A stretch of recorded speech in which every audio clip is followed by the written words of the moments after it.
প্রবাসের সময়ের সঙ্গে আছি আমি রাইসা জান্নাত।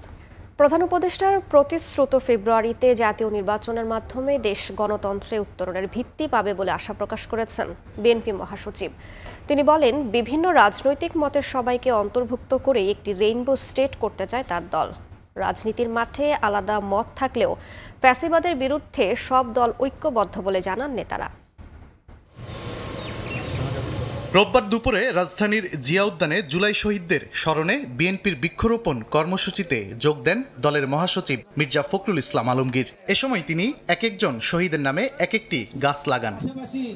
এর আগে জুলাই গণ অভ্যুত্থান স্মরণে আলোচনা সভায় মির্জা ফখরুল ইসলাম আলমগীর বলেন, প্রধান উপদেষ্টার প্রতিশ্রুত ফেব্রুয়ারির মধ্যে নির্বাচনের মাধ্যমে দেশে গণতন্ত্রের উত্তরণ ঘটবে। ভিন্ন মত থাকবে, বহুমাত্রিক মত থাকবে। কেউ গণতন্ত্রে বিশ্বাস করবে, কেউ সমাজতন্ত্রে বিশ্বাস করবে, কেউ আপনার ওয়েলফেয়ার স্টেটে বিশ্বাস করবে। এই সবগুলোকে মিলিয়ে আমরা একটা রেইনবো স্টেট, একটা রামধনু যেভাবে অনেকগুলো রং নিয়ে ওঠে, সেরকম একটা রাষ্ট্র নির্মাণ করতে অনেক আগেই আমাদের দেশের নেত্রী বেগম খালেদা জিয়া সেই স্বপ্ন দেখেছিলেন। প্রতিশ্রুতিবদ্ধ হয়েছেন এই কেয়ারটেকার সরকার যে 26 ফেব্রুয়ারির মাঝামাঝি সময় নির্বাচন হবে। সেই নির্বাচনের মধ্য দিয়ে আমরা জনগণের একটা সরকার তৈরি করতে পারবো।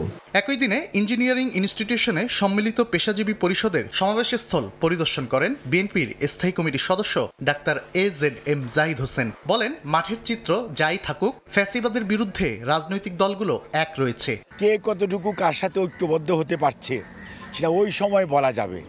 এখন এই মুহূর্তে অগ্রিম বলে ঐক্য প্রচেষ্টাকে বিনষ্ট করা সঠিক হবে না। মাঠের চিত্র এক মতন, ভিতরের চিত্র আরেক মতন, কারণ সবার আগে দেশ মনে রাখতে হবে। এদিকে টিএসসিতে এক অনুষ্ঠানে বিএনপির স্থায়ী কমিটির সদস্য সালাউদ্দিন আহমদ বলেন, আওয়ামী লীগ জাতীয় নিরাপত্তার জন্য হুমকি। গণতান্ত্রিক শক্তিগুলোর মধ্যে বিভেদ তৈরি করে দেশ অস্থিতিশীল করতে দেওয়া হবে না। তারা বাংলাদেশের জন্য ন্যাশনাল সিকিউরিটি থ্রেট, তারা বাংলাদেশের প্রোডাক্ট নয়। আওয়ামী লীগ কোনো রাজনৈতিক দল নয়। আওয়ামী লীগ একটি মাফিয়া এবং স্বৈরতান্ত্রিক শক্তি, ফ্যাসিস্ট শক্তি। মানবিক মর্যাদা ভিত্তিক সাম্যের বাংলাদেশ, শহীদের প্রত্যাশা, দেশবাসীর প্রত্যাশা তখনও ছিল, অঙ্গীকার এখনও আছে। সেই বাংলাদেশ আমাদের বিনির্মাণ করতে হবে ঐক্যবদ্ধভাবে, ফ্যাসিবাদ বিরোধী জাতীয় ঐক্যকে শক্তিতে পরিণত করে। ফ্যাসিস্টের বিচার ও শক্তিশালী গণতান্ত্রিক দেশ গড়তে ঐক্যের বিকল্প নেই বলেও জানান বিএনপির নেতারা। সুতরাং আমরা ঐক্যবদ্ধ বাংলাদেশ চাই। তানভীর হাসান মেঘ, সময় সংবাদ, ঢাকা। সত্য উন্মোচন করায় বাধার মুখে পড়লেও তারুণ্যের শক্তি এনসিপিকে থামানো যাবে না বলে হুঁশিয়ারি করেছেন নেতারা। সুষ্ঠু নির্বাচনের জন্য বিচার ও সংস্কারের দাবি জানান তারা। সব ভাষা ও জাতিগোষ্ঠীর সম্মিলনে নতুন বাংলাদেশ করার প্রত্যয় তাদের। পাহাড়ি জনপদ রাঙামাটি ও চট্টগ্রামে জুলাই পদযাত্রায় বক্তব্য রাখেন কেন্দ্রীয় নেতারা।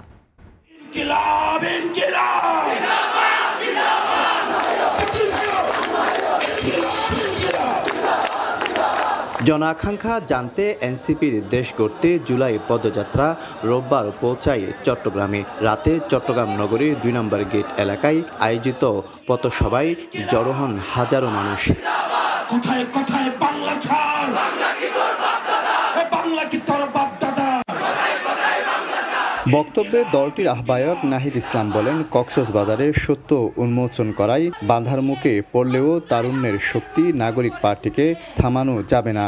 আর নতুন বাংলাদেশে লুটপাটের সংস্কৃতি চলবে না উল্লেখ করে সদস্য সচিব আক্তার হোসেন বলেন, সুষ্ঠু নির্বাচনের জন্য বিচার ও সংস্কার জরুরি। নাসিরউদ্দিন পাটোয়ারি কক্সবাজারে সত্য উন্মোচন করেছেন। সেই সত্য উন্মোচন করার জন্য বিভিন্ন জায়গায় আমাদেরকে বাধা দেওয়া হচ্ছে। বাধা দিয়ে জাতীয় নাগরিক পার্টি তারুণ্যের শক্তি, চট্টগ্রামের শক্তিকে থামানো যাবে না। আমরা নতুন যে বাংলাদেশ প্রতিষ্ঠা করতে চাই, সেই বাংলাদেশে যে কোনো উন্নয়ন প্রকল্প, যে কোনো ধরনের প্রজেক্ট, সেটা যত ছোট হোক আর বড় হোক, প্রত্যেকটা জায়গার প্রতিটি পয়সার হিসাব জনগণের কাছে খোলাসা করতে হবে।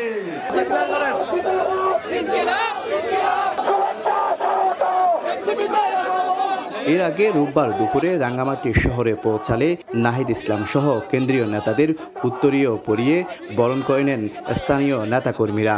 পরে সদর রোড থেকে শুরু হয় পদযাত্রা, স্লোগানে মুখর হয় রাজপথ। পদযাত্রার পর বনরূপা এলাকায় পথসভায় নেতারা বলেন, কথার লড়াই থাকলেও মঞ্চে হামলা ফেসিবাদী চরিত্র। সব জনপদের মানুষের অধিকার নিশ্চিতে কাজ করার ঘোষণা দেন তারা। আমাদের যদি যে কোনো কথা বা কাজে ভুল হয় আমরা সংশোধন করে নিব, কিন্তু কথার সাথে কথার লড়াই হতে পারে। কথার সাথে কখনো গায়ে হাত দেওয়ার, মঞ্চ আগুন ধরিয়ে দেওয়ার, ব্যানার পুড়িয়ে দেওয়ার, রক্তাক্ত করার লড়াই হতে পারে না। ইনসাফপূর্ণ একটা রাষ্ট্র ব্যবস্থা এবং সমাজ ব্যবস্থা গড়ে তুলতে পারি, যেখানে বিভিন্ন জাতিগোষ্ঠী, বিভিন্ন ধর্ম, বিভিন্ন ভাষার মানুষের সমান অধিকার প্রতিষ্ঠিত হয়। পাহাড়ে বিভেদ সৃষ্টি করে এক পক্ষ সুবিধা নিয়েছে উল্লেখ করে দলের আহ্বায়ক নাহিদ ইসলাম বলেন, সব ভাষা ও জাতিগোষ্ঠীর সম্মিলনে নতুন বাংলাদেশ গড়বে এনসিপি। পাহাড়ে যে অশান্তি, যে বিভেদ বছরের পর বছর জিয়ে রাখা হয়েছে এবং আমরা সেই অশান্তি এবং বিভেদকে দূর করতে হবে এবং বাংলাদেশের সার্বভৌমত্ব, আঞ্চলিক অখণ্ডতা এবং জাতীয় নিরাপত্তার জন্য আমরা সবাই ঐক্যবদ্ধভাবে লড়াই করব। সোমবার জুলাই পদযাত্রার 21তম দিনে খাগড়াছড়ি, ফেনী ও নোয়াখালীতে পথসভা করবেন এনসিপি নেতারা। শফিকুল আলম, সময় সংবাদ, চট্টগ্রাম। তত্ত্বাবধায়ক সরকার গঠন প্রক্রিয়া নিয়ে চূড়ান্ত প্রস্তাবনা দিয়েছে জাতীয় ঐকমত্য কমিশন। নিজস্ব ফোরামে আলোচনার পর মঙ্গলবার এ বিষয়ে মতামত জানাবে দলগুলো। চলতি মাসে অমীমাংসিত বিষয়ে ঐকমত্য তৈরির প্রত্যাশা আলী রিয়াজের।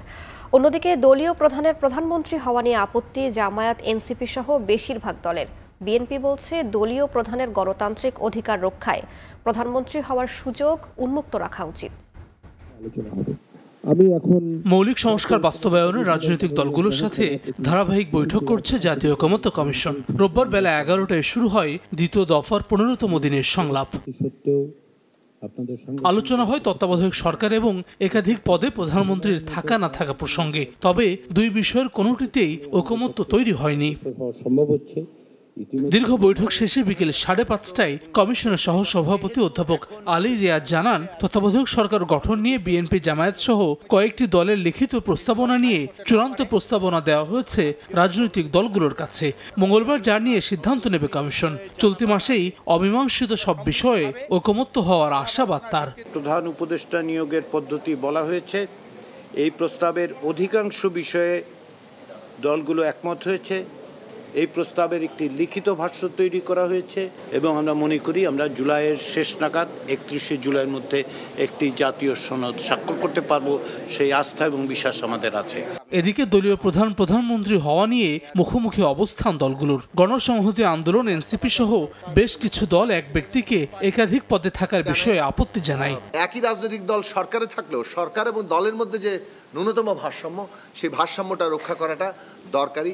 একই ব্যক্তি যদি এত পদে থাকেন, এটা কনফ্লিক্ট অফ ইন্টারেস্টের একটা সমস্যা, একটা সংকট দেখা দিতে পারে। তাদের আগামীর বাংলাদেশের কথা চিন্তা করে এই প্রস্তাবটায় রাজি হবেন এবং আমাদের যে প্রস্তাবটা ছিল 3 জায়গার থেকে 3 ব্যক্তি প্রধান হবেন এবং একই সাথে বিরোধী দলের ক্ষেত্রে যে প্রধান হবেন সংসদে, সেই বিরোধী দলও যেন তার বাহিরের অন্য কাউকে দলের প্রদান করেন। দলীয় প্রধানমন্ত্রী হওয়ার বিষয়ে আপত্তি জানালেও প্রধানমন্ত্রী এবং সংসদ নেতা একজন হওয়ার পক্ষে মত জানায় জামায়াত ইসলামী। একটি হচ্ছে প্রধানমন্ত্রী আর একটা হচ্ছে লিডার অফ দি হাউস। এই দুটার কাছাকাছি দায়িত্ব। এখানে যদি ডিভিশন হয়ে যায় তাহলে মাঝে মধ্যে অচল অবস্থা তৈরি হয়ে যেতে পারে। টু বি প্র্যাকটিক্যাল, প্রধানমন্ত্রী এবং লিডার অফ দি হাউস দুটাতেই একজন ব্যক্তি থাকতে পারবেন। বিএনপি বলছে, ঐকমত্য তৈরি না হলেও প্রায় কাছাকাছি এসেছে রাজনৈতিক দলগুলো। দলীয় প্রধানের গণতান্ত্রিক অধিকার রক্ষায় প্রধানমন্ত্রী হওয়ার সুযোগ উন্মুক্ত রাখা উচিত। পৃথিবীর গণতন্ত্রের সূতিকাগার হিসাবে আমরা যুক্তরাজ্যের উদাহরণটা দিয়ে থাকি। সেখানেও দলীয় প্রধান এবং প্রধানমন্ত্রী একই ব্যক্তি হয়ে থাকেন। অপশনটা থাকা ভালো, তার ডেমোক্রেটিক রাইটটা যাতে ক্ষুণ্ণ না হয়। যে ব্যক্তি দলীয় প্রধান হন তার যাতে রাইটটাও ক্ষুণ্ণ থাকে যে তিনি ইচ্ছা করলে প্রধানমন্ত্রী তো পদ নিতে পারেন, সেই জন্য আমরা বলেছি যে এটা ওপেন থাকা ভালো। সংবিধান, নির্বাচন ব্যবস্থা, বিচার বিভাগ, দুদক ও জনপ্রশাসন সংস্কার কমিশনের 166টি সুপারিশের বিষয়ে রাজনৈতিক দলগুলোর সঙ্গে এখন পর্যন্ত মোট 60টি সংলাপ করেছে ঐকমত্য কমিশন। হাসান ওয়ালি, সময় সংবাদ, ঢাকা। বর্তমান আইনশৃঙ্খলা রক্ষা বাহিনী দিয়েই আগামী জাতীয় সংসদ নির্বাচন সুষ্ঠুভাবে সম্পন্ন করা সম্ভব বলে জানিয়েছেন স্বরাষ্ট্র উপদেষ্টা জাহাঙ্গীর আলম চৌধুরী। নির্বাচনের আগে পুলিশকে প্রশিক্ষণ দেয়া সহ সার্বিক প্রস্তুতি নেওয়া হবে বলেও জানিয়েছেন তিনি। এদিকে গোপালগঞ্জে সহিংসতায় জড়িত ছাড়া নিরপরাধ কাউকে গ্রেফতার না করার নির্দেশ দেওয়া হয়েছে বলেও জানান উপদেষ্টা। গোপালগঞ্জে 144 ধারা ও কারফিউ প্রত্যাহার করা হয়েছে। জুলাই আন্দোলনের পর থেকেই আইনশৃঙ্খলা রক্ষা বাহিনীর মনোবল ফেরানোর চেষ্টা করে যাচ্ছে অন্তর্বর্তী সরকার। রোববার সকালে সচিবালয়ে বসে আইনশৃঙ্খলা সংক্রান্ত কোর কমিটির বৈঠক শেষে ব্রিফিংয়ে সাংবাদিকদের প্রশ্নের জবাবে স্বরাষ্ট্র উপদেষ্টা বলেন, বর্তমান আইনশৃঙ্খলা রক্ষা বাহিনী দিয়েই আগামী নির্বাচন সুষ্ঠুভাবে সম্পন্ন করা সম্ভব। নির্বাচনের আগে প্রশিক্ষণ দেয়া সহ সার্বিক প্রস্তুতি নেয়ার নির্দেশনা দেওয়া হয়েছে। আইন শৃঙ্খলা পরিস্থিতি আগের থেকে অনেক উন্নতি হয়েছে। আইন শৃঙ্খলা বাহিনী যে প্রস্তুতি, আরও তো অনেক সময় রয়ে গেছে, আমাদের প্রস্তুতি রয়ে গেছে, আমাদের ট্রেনিং হচ্ছে, আমরা ট্রেনিং প্রোগ্রাম করে দিচ্ছি, আমরা তো প্রস্তুতি নিয়ে নিচ্ছি, আল্লাহ দিলে করতে কোনো অসুবিধা হবে না। এদিকে গোপালগঞ্জের পরিস্থিতি এখন স্বাভাবিক জানিয়ে উপদেষ্টা বলেন, নিরপরাধ কেউ যেন হয়রানির শিকার না হয় সে বিষয়ে নির্দেশনা রয়েছে। অন্যায় করলে সে গ্রেপ্তার হবে। আমি একটা কথাই বলছি, কোনো অবস্থায় যেন দুষ্কৃতিকারী ছাড়া না যেন পায়, আর যেন যে অপরাধ করে নাই যে যেন কোনো অবস্থায় ধরা না পড়ে। প্রশ্ন আশিস, সময় সংবাদ, ঢাকা। ঢাকা বিশ্ববিদ্যালয়ের কেন্দ্রীয় ছাত্র সংসদ ডাকসু নির্বাচনের তফসিল ঘোষণা করা হবে 29 জুলাই, আর নির্বাচন হতে পারে সেপ্টেম্বরের দ্বিতীয় সপ্তাহে। ঢাকা বিশ্ববিদ্যালয়ের সিনেট ভবনে নির্বাচনের তফসিল নিয়ে চূড়ান্ত সভায় এর সিদ্ধান্ত নেওয়া হয়। বিশ্ববিদ্যালয়ের উপাচার্য জানান, জুলাই অভ্যুত্থানের চেতনাকে সম্মান জানাতেই দ্রুত ডাকসু নির্বাচনের আয়োজন করা হচ্ছে। ঢাকা বিশ্ববিদ্যালয় সিনেট ভবনে রোববার আয়োজন করা হয় ডাকসু নির্বাচনের তফসিল সংক্রান্ত চূড়ান্ত সভার। এতে অংশ নেয় ডাকসু নির্বাচনের জন্য গঠিত কমিশন, বিশ্ববিদ্যালয় প্রশাসন, প্রভোস্ট ও ডিনস কমিটি, সব ছাত্র সংগঠনের অংশীজনরা। ডাকসু নির্বাচন দ্রুত আয়োজনের সুনির্দিষ্ট তারিখ ঘোষণা সহ নানা দাবি তুলে ধরেন বিভিন্ন ছাত্র সংগঠনের নেতারা। মুক্তিযুদ্ধ প্রসঙ্গে যার যে বক্তব্য সেটা নিয়ে নির্বাচনে অংশগ্রহণ করতে পারবে। ডাকসুর লক্ষ্য উদ্দেশ্যের সাথে সুস্পষ্টভাবে কন্ট্রাডিক্ট করে এবং এই বিষয়ে বিশ্ববিদ্যালয়ের স্পষ্ট অবস্থান জানাইতে হবে। স্যার আপনারা ঘোষণা দিবেন যে অমুক তারিখে ডাকসু হবে, এইভাবে sir second week third week বলে শিক্ষার্থীদেরকে সাথে বারবার প্রতারণা করা, স্যার এটি কখনো প্রত্যাশিত না। নারী শিক্ষার্থীদের নিরাপত্তার বিষয়টা নিশ্চিত করা, নারী প্রার্থী যারা তাদের সাইবার বুলিংটা যেন নিয়ন্ত্রণ করে বিশ্ববিদ্যালয় প্রশাসন। ছাত্রদলের পক্ষ থেকে দাবি করা হয়, মুক্তিযুদ্ধ ও 24-এর গণ অভ্যুত্থান বিরোধী কোনো ছাত্র সংগঠন যাতে নির্বাচনে অংশ নিতে না পারে, আর ছাত্র শিবিরের পক্ষ থেকে তাদের নির্বাচনে অংশ নেওয়ার যৌক্তিকতা তুলে ধরা হয়। 1971 সালে যারা মহান মুক্তিযুদ্ধের বিরোধিতা করেছিল তাদের যদি কোনো ছাত্র সংগঠন থেকে থাকে এবং একই সাথে 24শে জুলাই আগস্ট গণ অভ্যুত্থানের সাথে যারা জড়িত তারা এই নির্বাচনে অংশগ্রহণ করতে পারবে কিনা এই বিষয়ে আমরা বিশ্ববিদ্যালয় প্রশাসনের কাছে জানতে চেয়েছি। ছাত্র শিবিরের ব্যাপারে যে রেগুলার পরিবেশ পরিষদ বা অন্যান্য ইস্যু থাকে সেগুলোর ব্যাপারে কোনো সংগঠন অভিযোগ দিয়েছে, লিগ্যাল জায়গা থেকে কথা বলেছে যে একতে এদের কোনো ডকুমেন্ট নাই, আবার দ্বিতীয়ত একটা লিগ্যাল অথরিটিও নাই, সিনেট, সিন্ডিকেট, একাডেমিক কাউন্সিল, এই তিনটার বাইরে অন্য কোনো এই সেম ক্লারিফিকেশন রয়েছে। পরে ডাকসু নির্বাচনের জন্য গঠিত কমিশন 29 জুলাই তফসিল ঘোষণার দিন নির্ধারণ করে। পাশাপাশি সেপ্টেম্বরের দ্বিতীয় সপ্তাহে হতে পারে নির্বাচন। ডাকসু নির্বাচনের পাশাপাশি সম্প্রতি ঢাকা বিশ্ববিদ্যালয়ে ঘটে যাওয়া হত্যা ও নিষিদ্ধ ছাত্রলীগের ব্যাপারে ব্যবস্থা নেওয়া হচ্ছে বলে জানান উপাচার্য।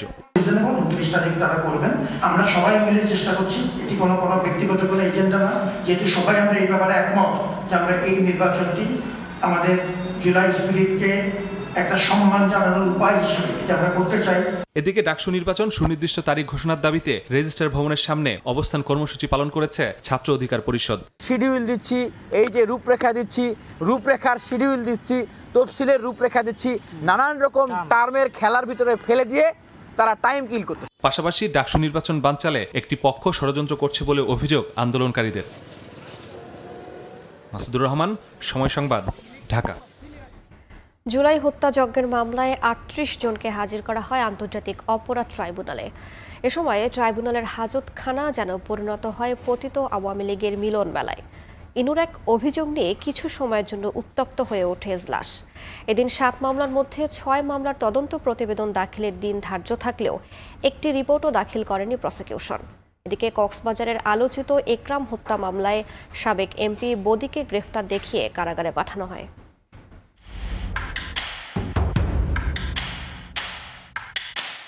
জুলাই আগস্টের হত্যাযজ্ঞের বিচারে সবচেয়ে বেশি সংখ্যক আসামিকে রোববার হাজির করা হয় আন্তর্জাতিক অপরাধ ট্রাইব্যুনালে। 9 মন্ত্রী, 2 উপদেষ্টা, অবসরপ্রাপ্ত বিচারপতি সহ এদিন কাঠগড়ায় তোলা হয় 38 জনকে। সকাল 11:30টার পর একে একে এজলাসে নেওয়া হয় আনিসুল হক, সালমান এফ রহমান, কামরুল ইসলাম, দীপুমণি, পলক সহ 16 জনকে। বিচার কার্যক্রম শুরু হওয়ার আগেই হাসানুল হক ইনুর আইনজীবী আদালতকে বলেন কথা বলতে চান ইনু। এ সময় সাবেক এই মন্ত্রী বলেন, গেল জুনে ডিবি পরিচয়ে কারাগারে তার কণ্ঠস্বর পরীক্ষা করা হয়। এটি অসৎ উদ্দেশ্যে করা হয়েছে বলেও দাবি করেন তিনি। বিরোধিতা করেন চিফ প্রসিকিউটর। তখন ট্রাইব্যুনালের চেয়ারম্যান বলেন, ন্যায় বিচারের স্বার্থে সবকিছুই শুনতে পারেন তারা। পরে চিফ প্রসিকিউটর দেখান ট্রাইব্যুনালের আদেশেই ইনুর কণ্ঠস্বর পরীক্ষা করা হয়েছে। মাননীয় ট্রাইব্যুনালে এরকম কোনো নির্দেশনা ওনার কাছে প্রদর্শিত না হওয়ায় ওনার শঙ্কা যে এটা অসৎ উদ্দেশ্যে হতে পারে। ট্রাইব্যুনালের একটি আদেশ নিয়ে তদন্ত সংস্থা জেলখানাতে ওনার ভয়েস টেস্ট করেছে, ভয়েসের একটা স্যাম্পল নিয়েছেন। এটা একটা আইনগত কাজ করেছেন। পরে এই 12 মন্ত্রী, প্রতিমন্ত্রী সহ 45 জনের তদন্ত শেষ করতে সময় চেয়ে চিফ প্রসিকিউটর বলেন, তদন্ত প্রায় শেষ পর্যায়ে। তবে এই 45 জনকে ভিন্ন ভিন্ন মামলায় আনুষ্ঠানিক অভিযোগপত্র দেওয়া হবে। এই 3 মাসের মধ্যে আমাদের আরও বেশ কিছু আসামির বিরুদ্ধে সেপারেট তদন্ত প্রতিবেদন আমরা হাতে পাবো বলে তদন্ত সংস্থা আমাদেরকে জানিয়েছে। এদিন প্রথমবারের মতো ট্রাইব্যুনালে হাজির করা হয় কক্সবাজারের সাবেক এমপি আব্দুর রহমান বদিকে। তাকে আলোচিত একরামুল হত্যা মামলায় গ্রেফতার দেখানো হয়েছে। বদিকে জিজ্ঞাসাবাদের অনুমতিও দিয়েছেন বিশেষ আদালত। আব্দুর রহমান বদি সাহেবকে আজকে এই মামলায় গ্রেফতার দেখিয়ে কারাগারে প্রেরণ করা। এদিকে হাজিরার দিন ধার্য থাকলেও আসামি থেকে রাজসাক্ষী হওয়া সাবেক আইজিপি মামুনকে ট্রাইব্যুনালে আনা হয়নি। তবে আলাদা আরও 5 মামলায় সাবেক মেয়র আতিকুল ইসলাম সহ আইন শৃঙ্খলা বাহিনীর আরও 21 জনকে হাজির করা হয়। সবগুলো মামলার তদন্ত রিপোর্ট দাখিলের জন্য নতুন তারিখ ধার্য করা হয়েছে। আফজাল হোসেন, সময় সংবাদ, ঢাকা। এবার রক্তাক্ত জুলাই প্রসঙ্গ।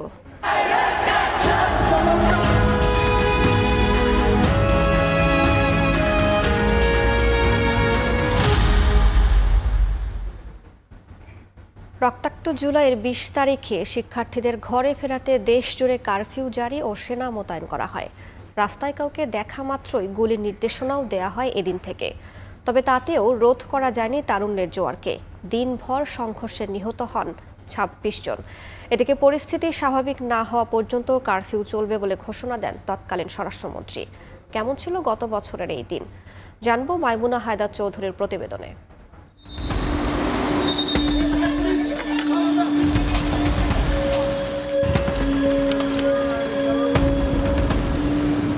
কমপ্লিট শাটডাউনে যখন স্থবির হয়ে পড়ে গোটা দেশ, ঠিক সেই সময় পরিস্থিতি সামলাতে রক্তাক্ত জুলাইয়ের 20 তারিখ সারা দেশে কারফিউ জারি করে আওয়ামী লীগ সরকার।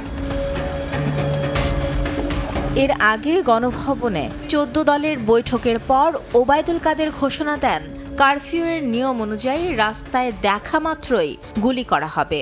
একই সঙ্গে আন্দোলন দমানোর কৌশল হিসেবে পরবর্তী 2 দিন সরকারি ছুটির ঘোষণা আসে। ইতিমধ্যে কারফিউ বলবৎ হয়েছে। প্রধানমন্ত্রী শেখ হাসিনা বাধ্য হয়ে এই ব্যবস্থা নিয়েছেন। কারফিউ চলাকালীন সারা দেশে যানবাহন চলাচল বন্ধ থাকলেও ঢাকা সহ দেশের কয়েকটি স্থানে আইন শৃঙ্খলা বাহিনীর সঙ্গে সংঘর্ষে 26 জন নিহত হয়। বিক্ষোভ ও সংঘর্ষে রক্তাক্ত হয় নারায়ণগঞ্জ সহ আরও কয়েকটি জেলার রাজপথ। যখন এখানে নৃশংস হামলা করা হয়, আমার প্রাইভেট বিশ্ববিদ্যালয়ের শিক্ষার্থীরা, মাদ্রাসার ভাইরা, স্কুল কলেজের শিক্ষার্থীরা, তারা এই জায়গায় এটার তীব্র প্রতিক্রিয়া জানায় এবং জীবন দিয়ে, রক্ত দিয়ে অভ্যুত্থানের দ্বিতীয় যে অধ্যায়টা, সেটা তারা কন্টিনিউ করে তাদের জায়গা থেকে। তৎকালীন স্বরাষ্ট্রমন্ত্রী আসাদুজ্জামান খান কামাল বলেন, পরিস্থিতি স্বাভাবিক না হওয়া পর্যন্ত চলবে কারফিউ। এই কারফিউ আমরা চালিয়ে যাচ্ছি এবং আপনাদের মাধ্যমে জানিয়ে যাচ্ছি যে আমরা সকাল 10টা পর্যন্ত যেই কারফিউ আমরা মানে বলবৎ রেখেছিলাম সেইটা আরও কিছুক্ষণ বাড়িয়ে আমরা 3টা পর্যন্ত, আগামীকাল 3টা পর্যন্ত কারফিউ বলবৎ থাকবে। 16 থেকে 20 জুলাই এই 4 দিনে চলমান সংঘর্ষে প্রাণ হারান 1.5 শতাধিক মানুষ। মাইমুনা হায়দার চৌধুরী, সময় সংবাদ, ঢাকা। রাজনৈতিক মতাদর্শের ঊর্ধ্বে থেকে যে সেনা কর্মকর্তারা যোগ্য নেতৃত্ব প্রদানের সফল হয়েছেন, পদোন্নতির জন্য তাদের নির্বাচন করতে নির্দেশনা দিয়েছেন ডক্টর ইউনূস। রোববার সকালে সেনা সদর নির্বাচনী পর্ষদ 2025-এর উদ্বোধন করে এই নির্দেশনা দেন প্রধান উপদেষ্টা। পদোন্নতির জন্য অফিসারদের পেশাগত দক্ষতা, নেতৃত্বের গুণাবলী ও বিশ্বস্ততার উপর গুরুত্ব দিতে নির্বাচনী পর্ষদের সদস্যদের নির্দেশনা দেন। রাজনৈতিক মতাদর্শের ঊর্ধ্বে থেকে সামরিক জীবনের বিভিন্ন স্তরে যোগ্য নেতৃত্ব প্রদানে সফল হয়েছেন তাদের পদোন্নতির জন্য নির্বাচন করার নির্দেশনা দেওয়া হয়। সেনা সদর নির্বাচনী পর্ষদের প্রথম পর্বে কর্নেল ও লেফটেন্যান্ট কর্নেল পদবীর যোগ্য কর্মকর্তারা পরবর্তী পদোন্নতির জন্য বিবেচিত হবেন। দুদকের তদন্ত চলাকালেই যুক্তরাজ্যে সম্পদ বিক্রির চেষ্টা করছেন শেখ হাসিনার ঘনিষ্ঠ কয়েকজন। আন্তর্জাতিক গণমাধ্যমে প্রতিবেদন প্রকাশের পর নড়ে চড়ে বসেছে দুদক। সংস্থাটি বলছে, সম্পদ জব্দের আগে বিক্রির চেষ্টাকারীদের সুনির্দিষ্ট তথ্য পেলে ব্যবস্থা নেওয়া হবে। 5 আগস্ট গণঅভ্যুত্থানের পর শেখ হাসিনা সরকারের মন্ত্রী, এমপি, সুবিধাভোগী ব্যবসায়ী সহ দুর্নীতিবাজদের বিরুদ্ধে অনুসন্ধানের নামে দুদক মামলার পাশাপাশি দেশে বিদেশে থাকা হাজার হাজার কোটি টাকা সম্পদ জব্দ করতে নানা পদক্ষেপও নিচ্ছে। দ্য গার্ডিয়ানের এক প্রতিবেদন বলছে, শেখ হাসিনা সরকারের ঘনিষ্ঠ ব্যক্তিরা যুক্তরাজ্যে তাদের মালিকানাধীন সম্পদ বিক্রি, বন্ধক বা হস্তান্তর করছেন। দেশটির জমি নিবন্ধন প্রতিষ্ঠানের তথ্য মতে গত বছর সম্পদ বিক্রির অন্তত 20টি আবেদন জমা পড়েছে। তার উপর অর্পিত দায়িত্ব যথাযথভাবে এ বিষয়ে দুদক মহাপরিচালক জানান, সুনির্দিষ্টভাবে তথ্য পেলে সেসব সম্পদ বিক্রি বন্ধের উদ্যোগ নেওয়া হবে। যেগুলো এখান থেকে পাঠানো হয়েছে সেগুলির প্রেক্ষিতে তারা কাজ করছে। এই ক্ষেত্রে কোনো সুনির্দিষ্টভাবে যদি আপনি বলতে পারেন যে অমুকের এই সম্পত্তিটা মানে ব্যাহত হয়েছে, তাহলে সেই ক্ষেত্রে পরবর্তী করণীয় নির্ধারণ করা যাবে। এদিকে পদোন্নতি প্রদানে দুর্নীতির অভিযোগে সাবেক শ্রম প্রতিমন্ত্রী বেগম মুন্নুজান সুফিয়ান ও শ্রম অধিদপ্তরের পরিচালক মিজানুর রহমানের বিরুদ্ধে চার্জশিটের অনুমোদন দিয়েছে দুদক।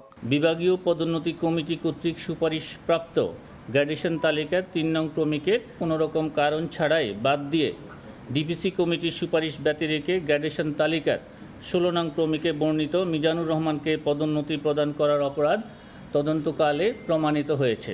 শেখ হাসিনা 2008 সালের নির্বাচনে হলফনামায় মিথ্যা তথ্য দিলেও তা দুদকের তফসিলভুক্ত নয়, তাই আইনগত ব্যবস্থা নেওয়ার সুযোগও নেই বলে জানিয়েছেন মহাপরিচালক। তাসলিম তৌহিদ, সময় সংবাদ, ঢাকা। রাজধানীর কদমতলীতে মা মেয়েকে গলায় ওড়না পেঁচিয়ে হত্যা মামলায় 3 জনের মৃত্যু দণ্ডাদেশ দিয়েছেন আদালত। রোববার সকালে ঢাকার দ্বিতীয় অতিরিক্ত মহানগর আদালতের বিচারক এ রায় ঘোষণা করেন। মামলার এজাহারে বলা হয়েছে, 2010 সালে সম্পত্তির লোভে ইয়াসমিন আলম ও তার 4 বছরের মেয়ে ইয়ারিন আলমকে গলায় ওড়না পেঁচিয়ে হত্যা করে ইয়ামিনের সৎ ছেলে নূর আলম। পরে নূর আলম এবং তার সহযোগী আলামিন ও সিরাজ মোল্লার বিরুদ্ধে অভিযোগপত্র দাখিল করেন তদন্ত কর্মকর্তা। ঘটনার 15 বছর পর 15 জনের সাক্ষ্য গ্রহণের ভিত্তিতে আলামিন ও সিরাজকে সর্বোচ্চ শাস্তির রায় ঘোষণা করা হয়েছে। তবে ঘটনার সময় নূর আলমের বয়স 14 বছর থাকায় তার বিচার কাজ শিশু আদালতে চলছে। রাজধানীর শ্যামপুরে আগুন দেওয়ার সময় নিষিদ্ধ ছাত্রলীগের এক কর্মীকে গ্রেফতার করেছে পুলিশ। এদিকে যানবাহনে আগুন দেওয়ার পুরনো ভিডিও সামাজিক যোগাযোগ মাধ্যমে ছড়িয়ে একটি মহল বিভ্রান্তি তৈরির চেষ্টা করছে বলে জানিয়েছে ডিএমপি। অগ্নিসন্ত্রাস ঠেকাতে মাঠে পুলিশের তৎপরতা বাড়ানো হয়েছে। ছুটির দিন রাতে রাজধানীর পল্লবীতে থেমে থাকা বাসে অগ্নিসংযোগ করে দুর্বৃত্তরা। কয়েক ঘন্টার ব্যবধানে রাজধানীর শ্যামপুরেও বাসে আগুন দেওয়ার আগেই নিষিদ্ধ ছাত্রলীগের কর্মী সিয়াম সরকারকে গ্রেফতারের কথা জানিয়েছে পুলিশ। ডিএমপি জানায়, তার কাছে বোতল ভর্তি পেট্রোল ও ছুরি পাওয়া গেছে। এমন অপতৎপরতা ঠেকাতে পুলিশ মাঠে শক্ত অবস্থানে আছে বলেও জানান এই কর্মকর্তা। পল্লবীতে একটা ঘটনা ঘটেছে, ভোরে একটা পার্কিং করা বাসে কতিপয় দুর্বৃত্ত অগ্নিসংযোগ করেছে। শ্যামপুর এলাকায় আমরা একজন দুর্বৃত্তকে 2 বোতল পেট্রোল এবং একটা চাকু সহ গ্রেফতার করেছি। এর বাইরে ওখানে আশেপাশে আরও একজনকে গ্রেফতার করা হয়েছে। আমরা তৎপর রয়েছি এবং জনগণকে এটা আশ্বস্ত করতে চাই, আইনশৃঙ্খলা রক্ষা করার জন্য ঢাকা মেট্রোপলিটন পুলিশের পক্ষ থেকে আমরা যা যা করণীয় সবই করছি। এদিকে আতঙ্ক ছড়াতে যানবাহনে আগুন দেওয়ার পুরনো ভিডিও সামাজিক মাধ্যমে ছড়িয়ে একটি মহল বিভ্রান্তি তৈরির চেষ্টা করছে বলেও জানায় ডিএমপি। এগুলো অনেক পূর্বের ভিডিও এবং কেউ কোনো কুচক্রী মহল এগুলো বর্তমানের ভিডিও বলে উদ্দেশ্যমূলকভাবে প্রচার করছে। এই বিষয়ে আমরা সচেতন রয়েছি। আসলে এরকম কোনো ঘটনা ওইসব স্থানে সংঘটিত হয়নি। যে কোনো ঘটনার সত্যতা যাচাইয়ে প্রয়োজনে 999-এ কল করার পরামর্শ ডিএমপির। আমাদের উপর আস্থা রাখেন এবং এখানে যদি কেউ জুম্মান সাদিক, জ্যাভলিন, সময় সংবাদ, ঢাকা। প্রবাসের সময় আরও থাকছে। ইন্দোনেশিয়ায় ফেরিতে ভয়াবহ আগুন, 5 জনের মৃত্যু, জীবিত উদ্ধার 2 শতাধিক। প্রাণ বাঁচাতে পানিতে ঝাঁপ দেন যাত্রীরা। ওয়ার্ল্ড ক্লাস টেকনোলজি দ্বারা তৈরি এক্সপার্ট ওয়াটার পাম্প, পানির সমস্যায় এক্সপার্ট সমাধান। এবার বাসেও চালু হলো র্যাপিড পাস কার্ড সেবা। রাজধানীর হাতিরঝিল চক্রাকার বাস ও ওয়াটার ট্যাক্সিতে যুক্ত হয়েছে এই সুবিধা। সড়ক ও রেলপথ উপদেষ্টা ফয়জুল করিম খান মনে করেন এ সেবা নগর জীবনে গতি আনবে।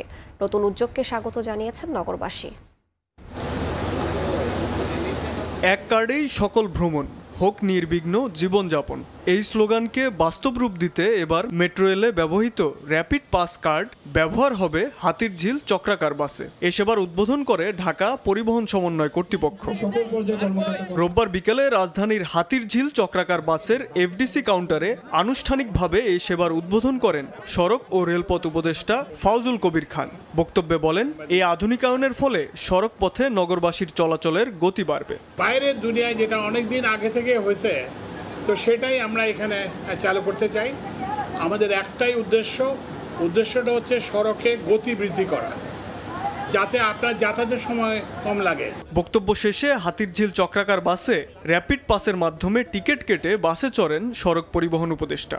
পরে ওয়াটার ট্যাক্সিতে হাতিরঝিল ভ্রমণ করেন তিনি। ওয়াটার ট্যাক্সিতেও যুক্ত করা হয়েছে র্যাপিড পাস সুবিধা। নতুন এই উদ্যোগকে স্বাগত জানিয়েছে নগরবাসী। গতিটাকে হোপফুলি বাড়াবে, কারণ বেসিক্যালি আমাদের টিকিট কাউন্টারে গিয়ে ওখানে লাইন ধরে টিকিট কাটতে হয়। সিরিয়াল আছে, আমাদের কার্ডটা থাকলে দেখা যাচ্ছে আমাদের কার্ডটা দিয়ে আমরা স্ক্যান কিন্তু চলে গেলাম। র্যাপিড পাস কার্ডের মাধ্যমে বাস এবং মেট্রো ইভেন হচ্ছে ওয়াটার বোর্ড তিনোটাতেই ভাড়া দিতে পারবে। এতে করে যাত্রীর জন্য হচ্ছে ভাঙতি টাকার ঝামেলা থাকবে না। পরবর্তীতে টোল প্লাজা এবং রেলপথেও র্যাপিড পাস সেবা চালু করা হবে বলে জানিয়েছে সড়ক ও রেলপথ মন্ত্রণালয়। শাবাব ওয়াসি, সময় সংবাদ, ঢাকা। রাজধানীর বেশিরভাগ ফুট ওভার ব্রিজ ভ্রাম্যমাণ দোকানিদের দখলে। কোথাও বা অচল পড়ে আছে কোটি কোটি টাকা ব্যয়ে নির্মিত চলন্ত সিঁড়ি। একে তো হকারদের দৌরাত্ম্য, তার উপর ফুট ওভার ব্রিজের যেখানে সেখানে ময়লা আবর্জনা। উত্তর সিটির দায়িত্বপ্রাপ্তরা দায় চাপাচ্ছেন সিটি কর্পোরেশনের প্রশাসক এবং স্থানীয় রাজনৈতিক নেতাকর্মীদের ওপর। আর দক্ষিণের ভাষ্য গলদাচ্ছে পুরো সিস্টেমে। আল মামুনের তোলা ছবিতে তানভীর হাসান মেঘের রিপোর্ট।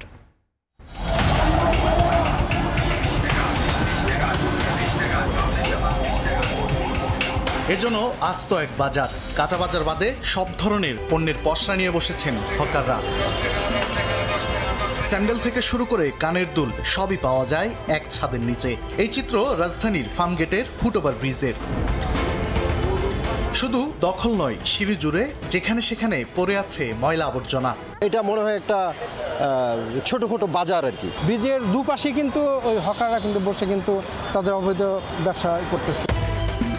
অবৈধভাবে দোকান বসানোর কথা স্বীকার করে হকারদের দাবি, নির্দিষ্ট জায়গার অভাবে এখানে বসতে বাধ্য হচ্ছেন তারা। সরকার আমাদের পার্সোনালি কোনো জায়গায় একটা যদি সেট আপ করে দেয় এরকম ভাবে, তাহলে হয়তো আমরা একটা কিছু করতে পারি। একদিকে যখন রাজধানীর বেশিরভাগ ফুটওভার ব্রিজ হকারদের দখলে, ঠিক অন্যদিকে তখন নির্মাণে যেন দায় শেষ কর্তৃপক্ষের। এসকেলেটরটা চালু হয়েছে তখন আমরা খুবই খুশি হয়েছিলাম, কিন্তু দুঃখের বিষয় হচ্ছে যে এটা শুধুমাত্র ডিসপ্লের মতোই পড়ে আছে, কিছু বলার নাই, কেউ কোনো দেখার কেউ নাই। একে তো ফুটওভার ব্রিজ ব্যবহারে পথচারীদের অনীহা, তার উপর এমন দশার কারণেই ব্যস্ত সড়ক দিয়েই পারাপার চলে নিত্যদিন। কোনো কারণ নাই, এমনি পার সবাই হয়, আমি একটু পার হই। আমি এটা খেয়াল করি নাই, সহজে তাড়াতাড়ি যাওয়ার জন্য। তদারকির অভাব ও জনবল সংকটের কথা উল্লেখ করে উত্তর সিটির প্রধান প্রকৌশলী দিচ্ছেন ভিন্ন ব্যাখ্যা। ম্যাজিস্ট্রেটের একটা স্বল্পতা আছে আমাদের এখানে, এলাকার কিছু কিছু লোকজনের আসলে আশ্রয় প্রশ্রয় তারা আসলে এখানে করে।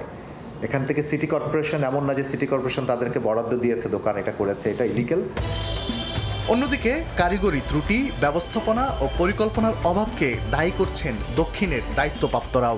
নির্দ্বিধায় এটা স্বীকার করে নিচ্ছে যে এইটার মূল রেসপন্সিবিলিটি সিটি কর্পোরেশনের।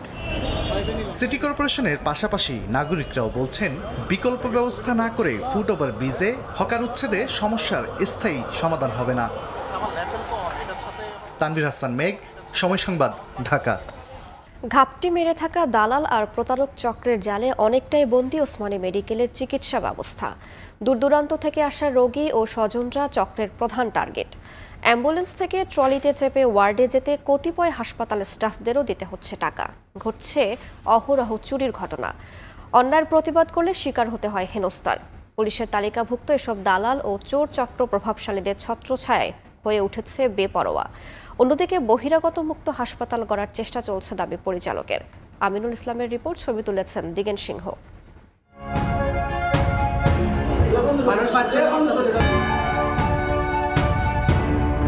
সিলেটের ওসমানী মেডিকেল কলেজ হাসপাতাল নিম্ন আয়ের মানুষের চিকিৎসার অন্যতম ভরসাস্থল। তবে হাসপাতালে ঢুকলেই দালাল ও প্রতারকদের খপ্পরে পড়া রয়েছে বিস্তর অভিযোগ। ক্যামেরায় ধরাও পড়েছে হাসপাতালের ভেতরে তাদের উপস্থিতি।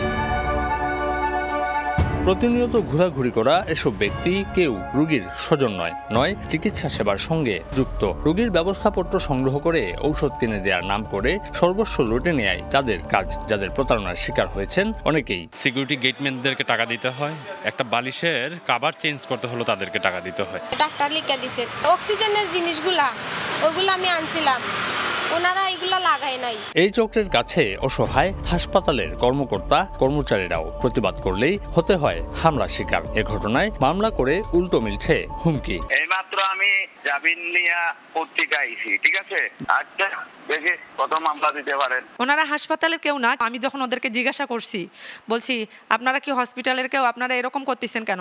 আমাকে বলে, এই বেটি আমরা এখানে টাকা দিয়ে ঢুকছি, এমনি এমনি ঢুকি নাই, আমি টাকা তুলে যাব এখান থেকে। আরেকটি চক্র রোগীকে বাধ্য করছে নির্দিষ্ট ফার্মেসি থেকে ওষুধ কিনতে। ওষুধ লিখে দিয়েছে সেবা ফার্মেসি থেকে ওষুধটা আনার জন্য।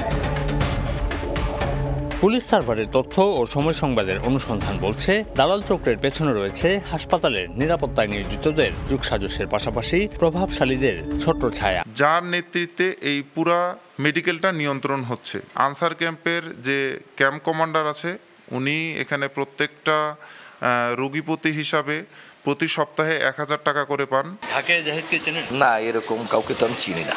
ঢাকায় জাহিদ না, আমার কিন্তু এই হাসপাতাল থেকে প্রায় 5 বারের বেশি গ্রেপ্তার হয়েছে। এখানে যাদের দেখাচ্ছেন আমি আসলে তাদের এখনো শনাক্ত করতে পারতেছি না। স্বজনদের অভিযোগ, রোগীকে এক স্থান থেকে অন্য স্থানে নিতে ট্রলি ব্যবহার করলে হাসপাতালের কতিপয় স্টাফদের দিতে হয় টাকা, যদিও তা অস্বীকার করেছেন কর্মচারীরা।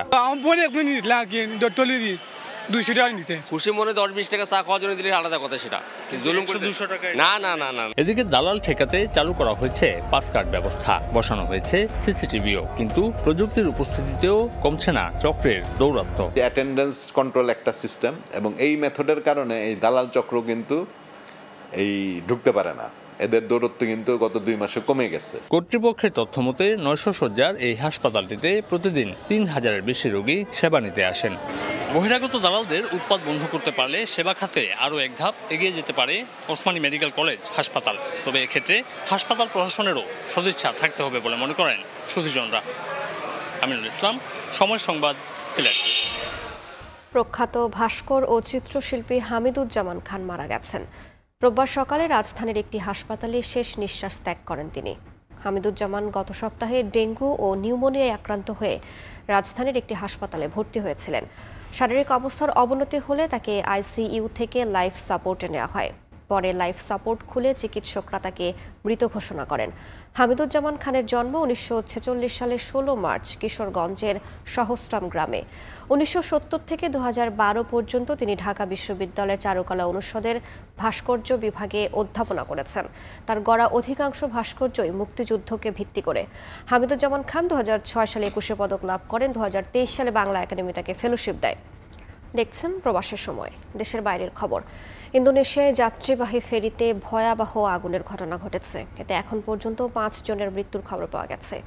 জীবিত উদ্ধার করা হয়েছে 284 জনকে।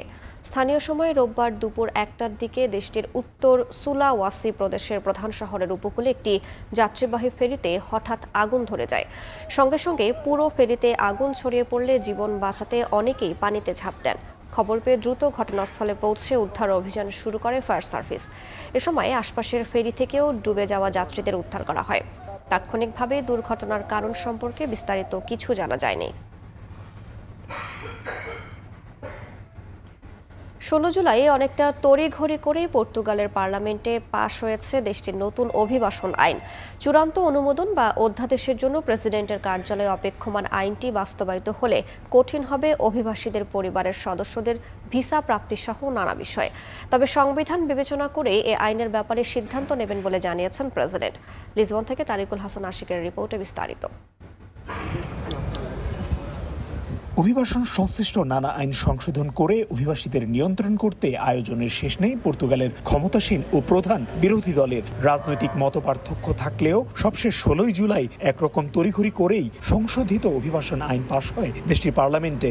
সেদিনই চূড়ান্ত অনুমোদন ও অধ্যাদেশ জারির জন্য পাঠানো হয় প্রেসিডেন্টের কার্যালয়ে। তবে 1 মাস সময় থাকায় এ আইনের ব্যাপারে তড়িৎ সিদ্ধান্ত নেননি প্রেসিডেন্ট মার্সেলো। দ্রুত সিদ্ধান্ত নিয়ে অধ্যাদেশ জারি করতে বা ঠেকাতেও তোড়জোড় চলছে রাজনৈতিক মহলে।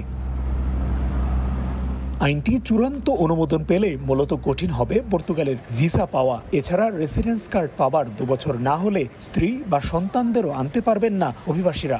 জব সিকার ভিসার জন্য আবেদনের সুযোগ পাবেন কেবল যোগ্যতা সম্পন্ন ব্যক্তিরা। পর্তুগালে এসে নির্দিষ্ট সময়ের মধ্যে নির্দিষ্ট খাতে কাজ না পেলে ফিরে যেতে হবে নিজ দেশে। এমন নানা ইস্যু রয়েছে নতুন অভিবাসন আইনে। তবে অভিবাসীদের প্রত্যাশা মানবিক দেশ হিসেবে পর্তুগালের ভাবমূর্তি ক্ষুণ্ণ হয় এমন আইনে স্বাক্ষর করবেন না প্রেসিডেন্ট। পর্তুগালে অভিবাসীদের জন্য নতুন যে আইনগুলো পাশ হয়েছে, এখন এই আইনগুলো আসলে রাষ্ট্রপতির অনুমতির অপেক্ষায় আছে। এই দেশের সরকার নিয়মগুলো পরিবর্তন করছে, যার কারণে আমাদের অনেক টেনশন হচ্ছে এবং কি অনেক সমস্যার সম্মুখীন হইতেছে। অন্যদিকে সীমান্ত নিয়ন্ত্রণ ও ব্যবস্থাপনা আরো কড়াকড়ি করতে একই দিনে পার্লামেন্টে পর্তুগাল পুলিশ পিএসপির বিশেষ ইউনিট ইউএনইএফ গঠন আইন পাশের 24 ঘন্টার মধ্যেই তাতে চূড়ান্ত অনুমোদন দিয়ে অধ্যাদেশ জারি করেছেন প্রেসিডেন্ট। অবৈধভাবে পর্তুগালে বসবাসরত অভিবাসীদের নিজ দেশে ফেরত পাঠাতে ও অবৈধভাবে পর্তুগালে প্রবেশ ঠেকাতে কাজ করবে ইউএনইএফ। নতুন অভিবাসন আইন সংসদে পাশ হবার কয়েকদিন পরেও তাতে প্রেসিডেন্টের স্বাক্ষর না করাকে ইতিবাচক বলছেন অভিবাসীরা।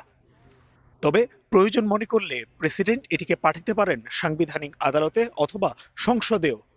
অভিবাসী সহ বামপন্থী রাজনৈতিক দলগুলোর প্রত্যাশা শুধু এই আইন নয়, অভিবাসন সংশ্লিষ্ট বিভিন্ন ইস্যুতে বরাবরের মতো ইতিবাচক দৃষ্টিভঙ্গি বজায় রেখে সিদ্ধান্ত দিবেন প্রেসিডেন্ট। তারিকুল হাসান আশিক, সময় সংবাদ, লিসবন, পর্তুগাল। ট্রাম্পের আরোপ করা শুল্কের জেরে দক্ষিণ কোরীয়দের মধ্যে হতাশা দেখা দিয়েছে। আগামী 1 আগস্টের মধ্যে ওয়াশিংটনের সঙ্গে সমঝোতায় না গেলে সিউলের ওপর 25% শুল্ক আরোপের ঘোষণা দিয়েছে ট্রাম্প প্রশাসন। যুক্তরাষ্ট্রের সঙ্গে বাণিজ্যিক চুক্তি আরও শক্তিশালী করতে শুল্ক কমানোর চেষ্টা অব্যাহত রেখেছে দক্ষিণ কোরিয়া। এরই ধারাবাহিকতায় দেশটির ওপর আরোপিত মার্কিন শুল্ক কমতে পারে বলে ইঙ্গিত দিয়েছেন যুক্তরাষ্ট্রের সাবেক বাণিজ্য কর্মকর্তা। দক্ষিণ কোরিয়া থেকে মোহাম্মদ হানিফের রিপোর্টে বিস্তারিত। মার্কিন মসনদে বসার পর থেকেই প্রেসিডেন্ট ডোনাল্ড ট্রাম্প একের পর এক দেশের উপর শুল্ক আরোপের ঘোষণা দেন। জুলাই মাসের শুরুর দিকে দক্ষিণ কোরিয়া থেকে আমদানি করা পণ্যের উপর 25% শুল্ক আরোপের ঘোষণা দেন ট্রাম্প। আগামী 1 আগস্টের মধ্যে ওয়াশিংটনের সঙ্গে সমঝোতা না হলে সিউলের উপর 25% শুল্ক আরোপের ঘোষণা দিয়েছেন ট্রাম্প প্রশাসন। এই অবস্থায় উভয় পক্ষের জন্য লাভজনক একটি বাণিজ্যিক চুক্তির প্রস্তাবনার চেষ্টা করছে দক্ষিণ কোরিয়ার বাণিজ্য মন্ত্রণালয়। দক্ষিণ কোরিয়ার চেষ্টার মধ্যেই শুক্রবার আশার বাণী শুনিয়েছেন একজন সাবেক মার্কিন বাণিজ্য কর্মকর্তা। Korean economic institute of America এক টক শোতে কোরিয়ার নির্ধারিত শুল্ক 25% থেকে কমিয়ে 15 থেকে 18% বিবেচনা করা হচ্ছে বলে জানিয়েছেন মার্কিন এই কর্মকর্তা। আমি কোরিয়া, জাপান এবং ইউইউকে একই অবস্থায় দেখি, কারণ কোনো না কোনো চুক্তির মাধ্যমে তারা সর্বোচ্চ শুল্কের আওতা থেকে বেরিয়ে আসতে সক্ষম হবে। আমার মনে হয় কোরিয়ার জন্য সম্ভবত 15 থেকে 18% মধ্যে শুল্ক নির্ধারণের একটি সিদ্ধান্ত ট্রাম্প প্রশাসনের পক্ষ থেকে আসতে পারে। এছাড়াও গাড়ি, ইস্পাত এবং অন্যান্য নির্দিষ্ট কিছু পণ্যের উপর শুল্কের কিছু শর্ত শিথিল করতে পারে বলেও স্থানীয় গণমাধ্যমকে জানিয়েছেন মাইকেল। এর মধ্যেই শুল্ক কমাতে কোরীয় প্রতিনিধি দল কয়েকবার ওয়াশিংটন সফরে গিয়েছেন। এমনকি ট্রাম্পের সঙ্গে ফোনে কথা বলেছেন দেশটির প্রেসিডেন্ট লি জে-মিয়ং। হাল না ছেড়ে শুল্ক কমানোর সর্বাত্মক চেষ্টা অব্যাহত রেখেছে দেশটি। দক্ষিণ কোরিয়া থেকে মোহাম্মদ হানিফ, সময় সংবাদ। জার্মানির বার্লিনে অনুষ্ঠিত হলো বাউল গানের আয়োজন আত্মতত্ত্ব। অনুষ্ঠানে অংশ নেন স্থানীয়দের পাশাপাশি প্রবাসী বাংলাদেশিরা। বিস্তারিত বিটু বড়ুয়া রিপোর্টে। বাংলার হাজার বছরের ঐতিহ্যবাহী বাউল গান, যা দেহ, মন আর আত্মার সাধনার সঙ্গে জড়িয়ে আছে। মানুষের প্রেম, জীবনবোধ আর আত্মশুদ্ধির সহজ সরল বাণী এই গানের প্রধান বৈশিষ্ট্য। 19 জুলাই বার্লিনে আয়োজিত বাউল গানের আসরে ছিল সেই চেতনার প্রতিফলন, যেখানে প্রবাসী বাউল শিল্পীরা লালন শাহ, সাধন দাস বৈরাগী ও সামাদ সাবিরের মতো সাধকদের গান পরিবেশন করেন। প্রবাসী ও স্থানীয় দর্শকদের উপচে পড়া ভিড়ের মধ্যে বাউল গান পরিবেশন করেন মোহাম্মদ আব্দুল ওয়াহেদ চৌধুরী, মেহেদি হাসান, উর্মিমালা ঘোষ, প্রতীক, আদনান ও ফয়সাল। বাংলার ঐতিহ্যবাহী বাদ্যযন্ত্রের সঙ্গে পাশ্চাত্যের সুরের মিশ্রণে তারা গান পরিবেশন করেন। মানুষ হাজার হাজার বছর আগে যেভাবে জন্ম নিত এখন সেভাবে নেয় জন্ম, সেই প্রসেসেই এখনো মারা যায়। এটা পরিবর্তন হয় নাই, দেহর কোনো পরিবর্তন নেই, পরিবর্তন হচ্ছে সমাজে। সেটা নিয়েও লালন কথা বলে গিয়েছে। যারা আজকে অতিথি এসেছেন এখানে, ওনাদের সবার ভালো লাগবে এবং ওনাদের জীবনের চিন্তাধারার মধ্যে এই ধরনের একটা চিন্তার উপস্থিতি সবসময় থাকবে। অনুষ্ঠানের উপস্থাপনায় ছিলেন আঞ্জুমান শাম্মী ও লুবনা। আয়োজন করে সাংস্কৃতিক সংগঠন প্রবাসী লালন। সমাজ সাবেরি এবং সাধন দাস বৈরাগ্যের কিছু গান নিয়ে আমরা আজকে অনুষ্ঠান সাজিয়েছিলাম। আমাদের মনে হয়েছে যে এই গানগুলি আত্মার সঙ্গে যোগাযোগ তৈরি করার জন্য খুবই উপযোগী। বাউল গানের এই আয়োজনে প্রবাসীদের পাশাপাশি যোগ দিয়েছিলেন স্থানীয় জার্মানরাও। জার্মানি থেকে বিটু বড়ুয়া, সময় সংবাদ। মালদ্বীপে নিযুক্ত বাংলাদেশের ভারপ্রাপ্ত হাই কমিশনারের সঙ্গে দেশটিতে কর্মরত বাংলাদেশের গণমাধ্যম কর্মীদের মত বিনিময় সভা অনুষ্ঠিত হয়েছে। সভায় প্রবাসীদের নানা জটিলতা, বিশেষ করে ফ্রি ভিসার প্রবণতা রোধ ও রেমিটেন্স পাঠাতে ব্যাংকিং সুবিধা চালুর বিষয়ে আলোচনা হয়। সাংবাদিকদের প্রশ্নের জবাবে হাই কমিশনার বলেন, আগে প্রবাসীদের কথা জাতীয় গণমাধ্যমে না এলেও এখন তা গুরুত্ব পাচ্ছে। তিনি মালদ্বীপের আইনকানুন মেনে চলা ও বস্তুনিষ্ঠ সংবাদ পরিবেশনে সাংবাদিকদের ভূমিকার উপর গুরুত্ব আরোপ করেন। সভায় মিশনের কর্মকর্তা ও প্রবাসী সাংবাদিক ফোরামের নেতারা উপস্থিত ছিলেন।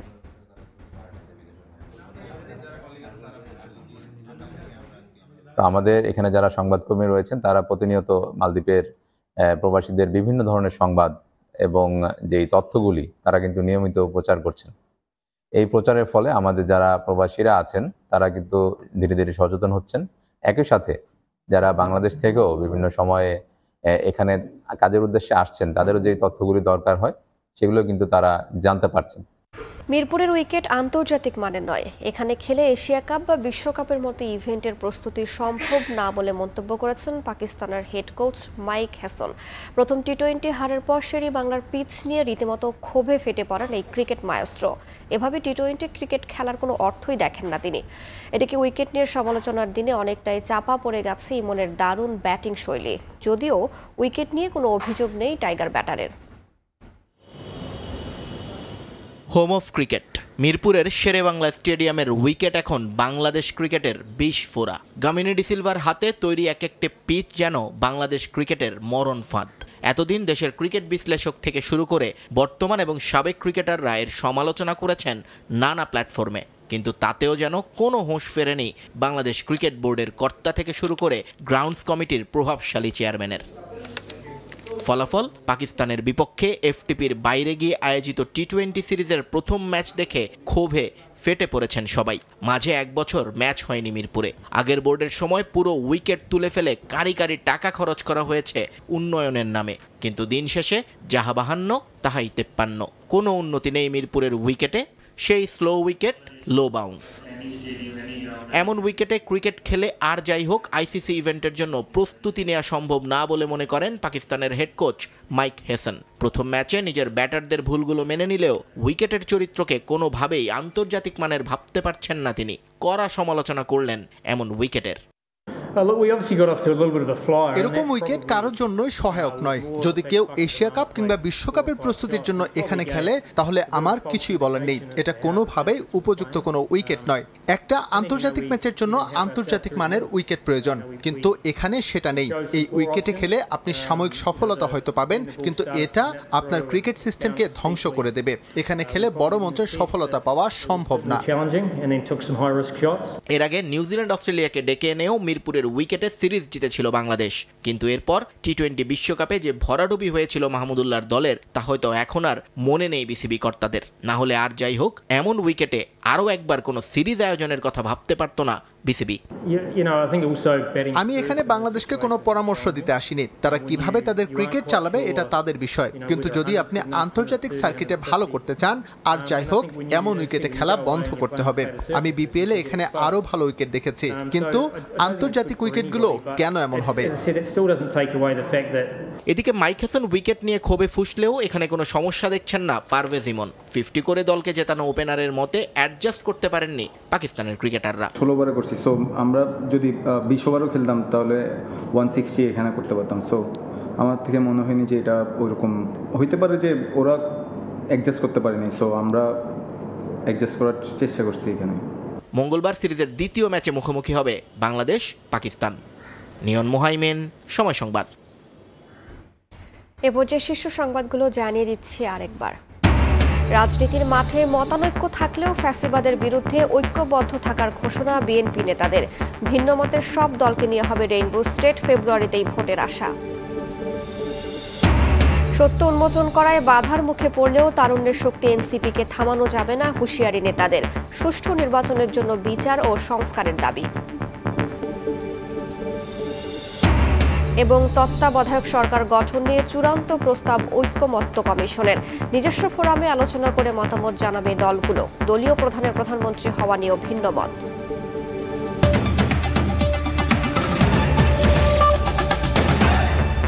এই ছিল প্রবাসের সময়ের সঙ্গেই থাকুন সময়ের।